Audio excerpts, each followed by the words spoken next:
And welcome back to Hustle and Grace. I'm your host, Hilary Sutton, and the wonderful Rachel Day Hughes is back with me. Thanks. It's so good to be here. I'm so glad you're here, and I'm excited to dig into today's topic of meaningful work. But before we do, can I just share something that I'm unnecessarily excited about? Yeah, go for it.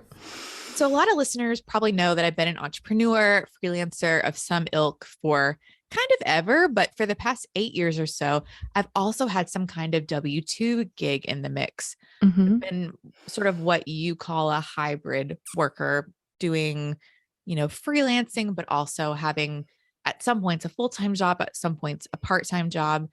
Well, I'm now officially out on my own, fully embracing the business owner identity. No more W 2s, no more bosses. Wow. And this past Monday was my first Monday in many years that I didn't have to go to a Monday staff meeting. Nice. It's so Nice. it's so good. And I have to say, like, Yeah, I have nothing against staff meetings in general. Like, I think sure. it's good, get everybody on the same page, find out about each other's weekends. But for me, as like a creative Hmm. writer, storyteller, person doing like strategy, like Mm.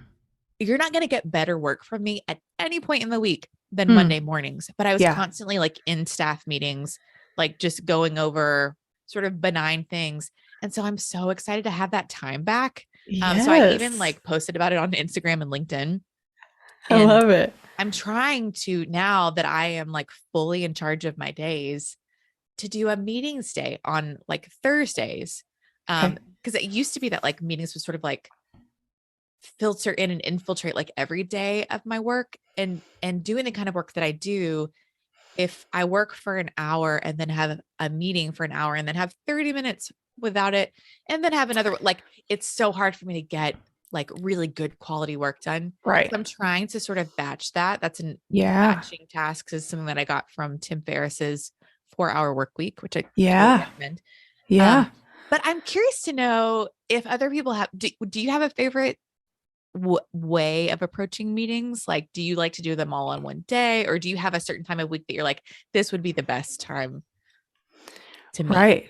Right. Yeah. Me personally, yeah, I like the idea of batching them. And what you were saying about Monday mornings, it's like what I want, what's probably best like for everyone is output from people like us on a Monday morning, right? Instead of like intake, and for me, like meetings and intake is like it is valuable, of course, especially if I'm serving a client or whatever. But I think what you're talking about is so valuable and like really takes a lot of self-assessment. Like how long or when in your career did you realize like, oh, this Monday morning staff meeting rhythm of my life is not best? Was there an aha moment that led you to discover that about yourself? I don't know if there was an aha moment, but I do know that Mondays are just a great day because I I do really try to take Saturdays and Sundays off. So Mm-hmm. I am definitely freshest and most ready for like the deep work, the thinking work on a Monday morning. I think I noticed Mm-hmm. it. You know what? I noticed it several years ago after I took vacation and I came back and I Hmm. was so like energetic and ready to get things done. And so I kind of view Mondays as like the day after vacation. I Like, like let's that. go. I'm ready to go and do things. So I'm curious to know from our listeners, are Yeah. you a fan of Monday meetings? Do you have a different approach? I actually really like Thursday afternoons for meetings. Okay. I can't do like smart, hard, solitary work on Thursday afternoons for whatever reason. It's just It's kind of at hump that point, day. I need a break. Yeah. And so for me, breaks is like, you know, engaging with other people and getting energy from other people. Yeah. So yeah, so Yeah. DM me on Instagram. I'm at Hilary.Sutton. I'm curious to know if you prefer meetings in the morning or the afternoon, if you batch them, like what your approach is to meetings. Yeah. And like the principles of hustle and grace that you talk about, that we talk about here, that's not just like optimizing your life outside of work. It's also just optimizing your hours within work so that you can cultivate both, win at both. And like something that I think we're hitting on here is also the difference between like deep work and shallow work. And like what I'm learning this week was like a huge, oh, I'm just laughing because like if you guys could like get a little glimpse into like what this week has looked like for me, it was hilarious. There were so many times where like I had planned like from hours 2 to 6, I was going to be deep working on this very important project. It like causes a lot of energy and brain power and flow.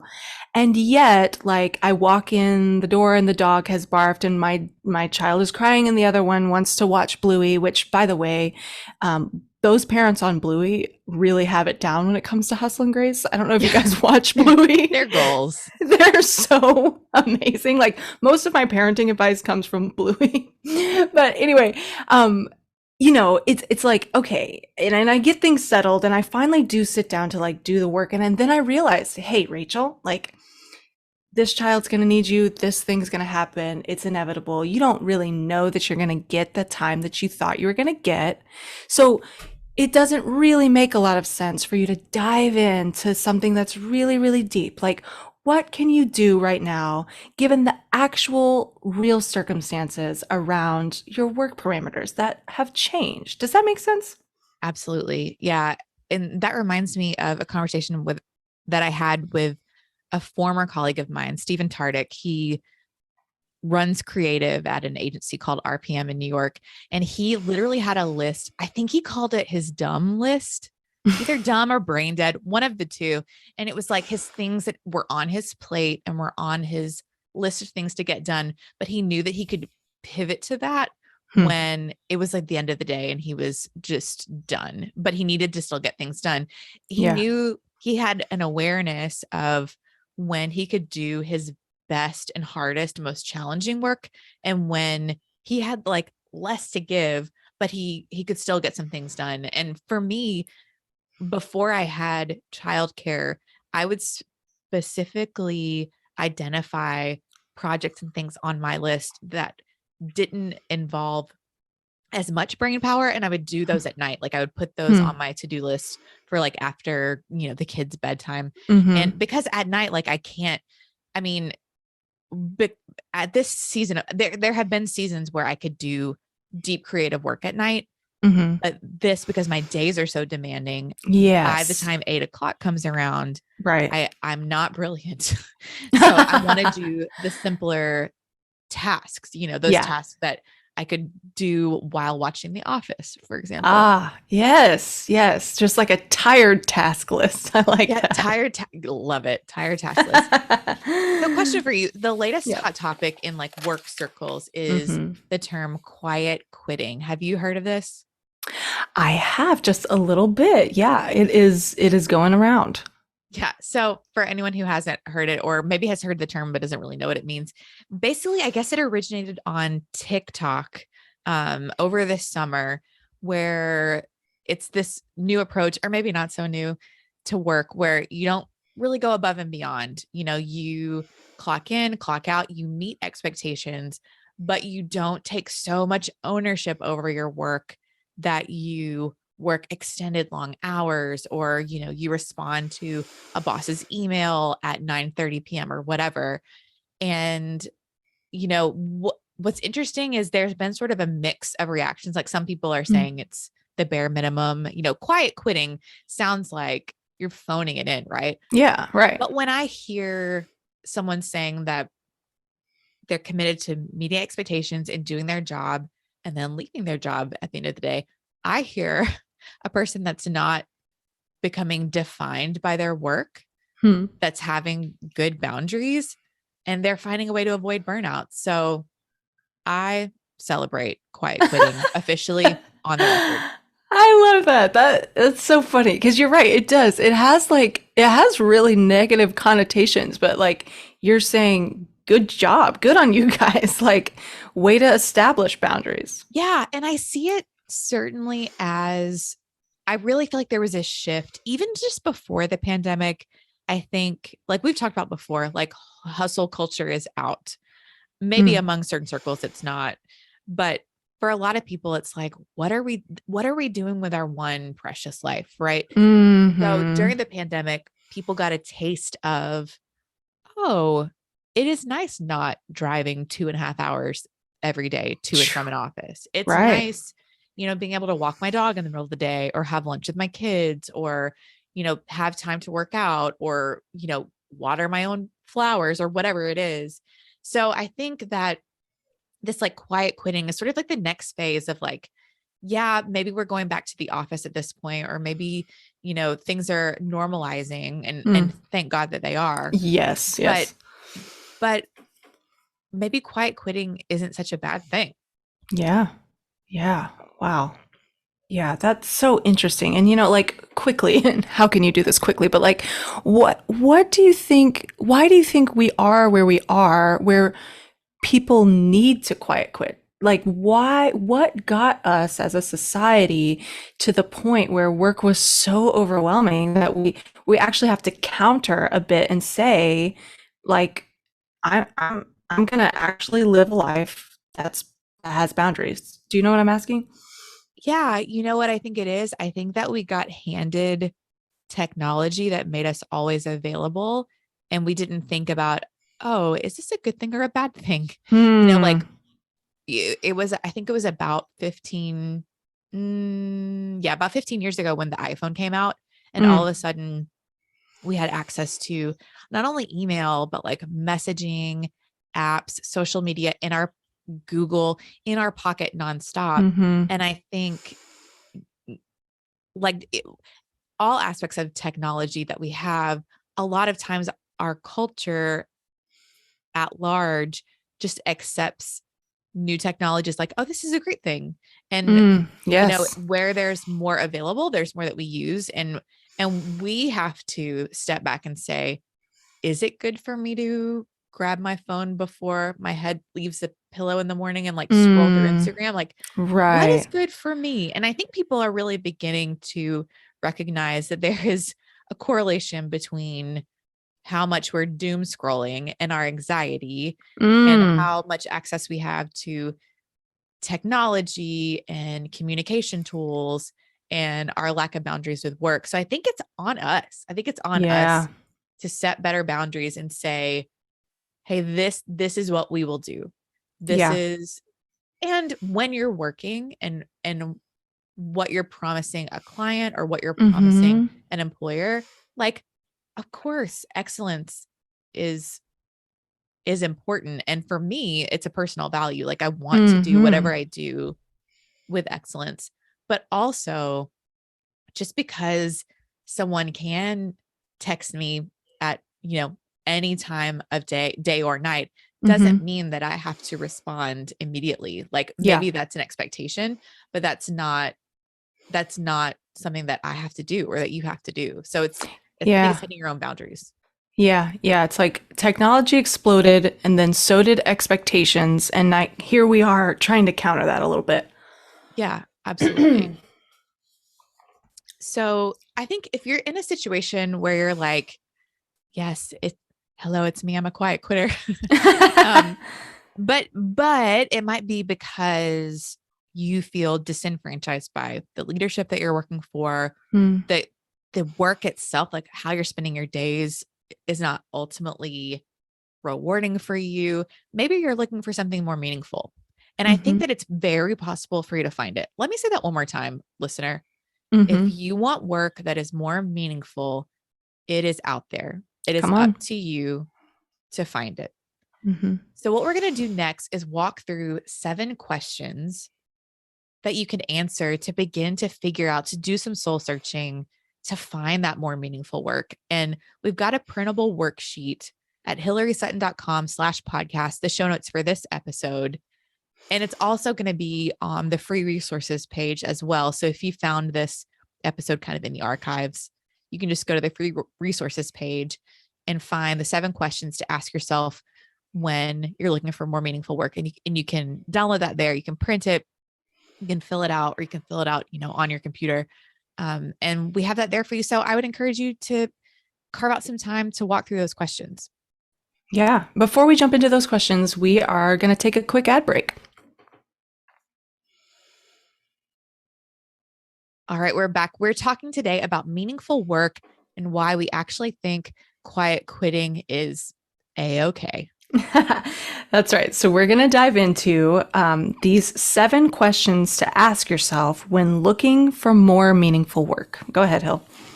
If you find yourself in a job that doesn't feel meaningful to you, but you're not sure what move to make next, a good place to start is just reflecting, getting clarity on a few of your preferences, tendencies, and answering these 7 questions will really help you move on to a new role that feels more meaningful. So let's dive in. Okay. Number 1, it may sound obvious, but let's just start here. What are you most passionate about? So, Mm-hmm. not just what can you do, what do you like to do? What do you like to talk about? What gets you fired up? What are you, yeah, what are you always ready to have a conversation about? Mm-hmm. What do you like to do, whether or not you're getting paid for it? So, things like hobbies, topics that you naturally gravitate toward reading about. Maybe you Mm-hmm. always find yourself, you know, reading hot topic articles around personal finance, or maybe it Mm. is movies. Maybe you love Or Rotten like Tomatoes. I don't like know what it theater, is. Maybe it's right? theater. Like for me, one of my first freelancing gigs was helping to do social media for Broadway shows. So I took Wow. a skill that I had acquired and I found a way to do it for something that I was really interested in. And it really did feel like lucking out. Like I Wow. was doing social media. I was on the clock during like the Macy's Thanksgiving parade and like tweeting for like social media accounts of Broadway shows that were being performed. Or I would have to do a shift while watching a performance on like the Jimmy Fallon show, like whatever it was. And I felt That like is a so luck cool. yeah, I felt like a lucky Yeah. girl because Yeah. it was work that didn't really feel like work, and it was Yeah. about something that was fun for me. So that might be a great place to start. Yeah. Just trying to find something more meaningful is like, what is fun to you? And Mm-hmm. how could you work that into a job? Love it. Number 2, what are your values? So, when researching potential companies, determine if they line up with your values. So, questions to ask: what is the good that you want to be a part of in this world? Like, what are the nonprofits that you donate to? That might be a good Hmm. a good question to answer. Your Definitely. values might push you toward an association, a nonprofit, or a specific sector. I love that. Yeah, you know what? And I think it's important too, like if you're considering taking a job at a nonprofit or a missions-based organization that really resonates with you, like mission is a lot of it, but also I think work culture is a lot of it too, especially in the nonprofit world. Like if you're able to get somebody's ear or get coffee with somebody who works inside of one of those organizations and just ask the candid questions like what's it like actually to work here, and is that something that you would like to be a part of? Because I think like people who or organizations that are doing something that you're really passionate about doing, but are doing it badly, it's almost worse to be a part of something like that. Does that make sense? Yeah, absolutely. I mean, I think if you can use the interview process not only to put your best foot forward, but also to ask the tough questions Mm. of that hiring manager. Mm-hmm. What are the biggest challenges here? Mm. What are the hangups? Why did the last person leave? Like try to find that Yeah, out if you can, if you can. if Yeah, you can. it's really So good. number 1, what are you passionate about? Number 2, what are your values? Because one more thing about values, like it's not just the mission of an organization is your value, but also maybe your value is maybe it is like work life balance, or maybe it Mm. is you know transparent leadership, or Mm. whatever. But I think that Mm-hmm. that's important to know. Yeah.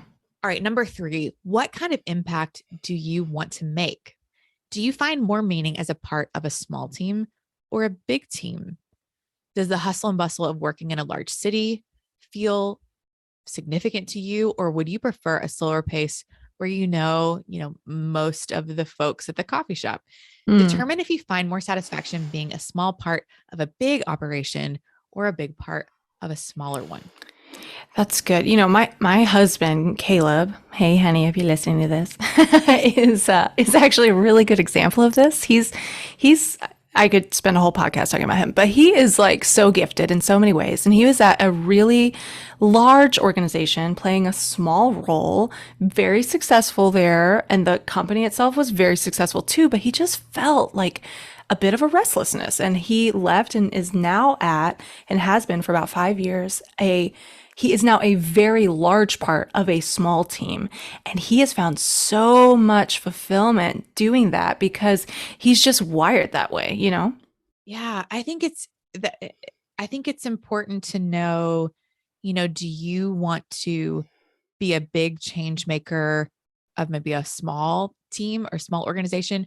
Or do you want to take, your role as in a part of a big organization and find meaning that way? That reminds me of a friend of mine, Noah, who, at one point he was an entrepreneur. There was a time where he was working inside an organization and he had a side hustle where he owned a business.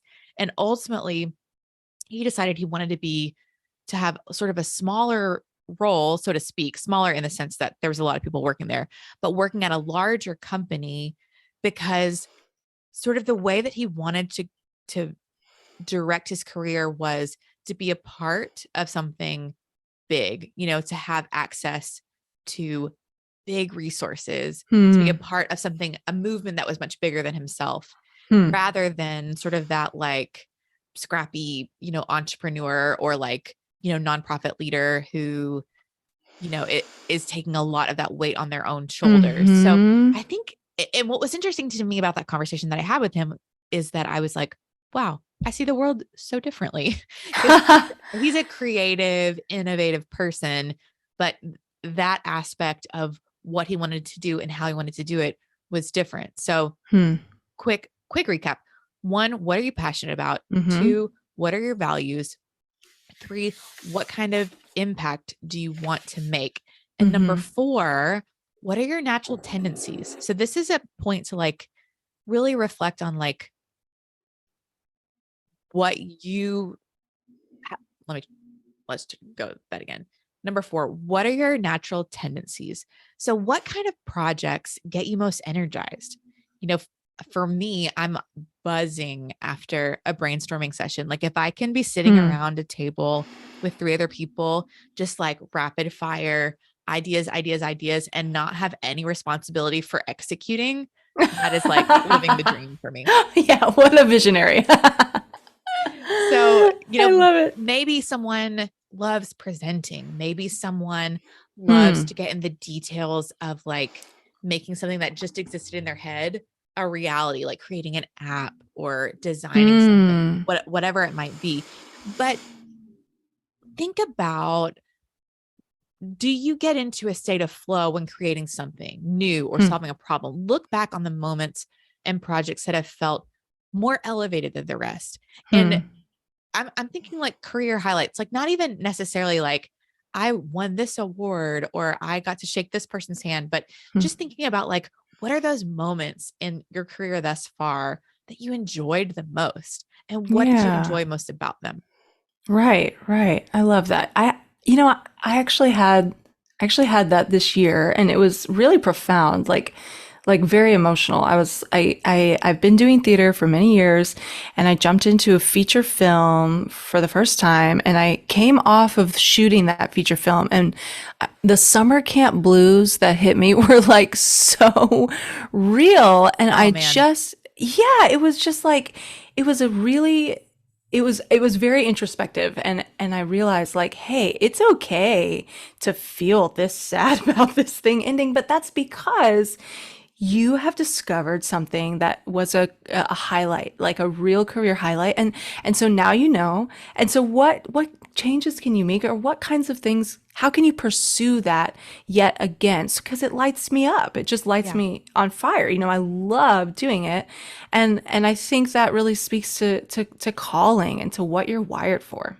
absolutely. I think that is valuable information. And when people can have an awareness of like, oh, I'm very sad that this project ended. Like Yeah. have an awareness of that and tuck that away to see how you can use that information to make decisions in the future. Okay, we Yeah. have three more. So let's keep chugging.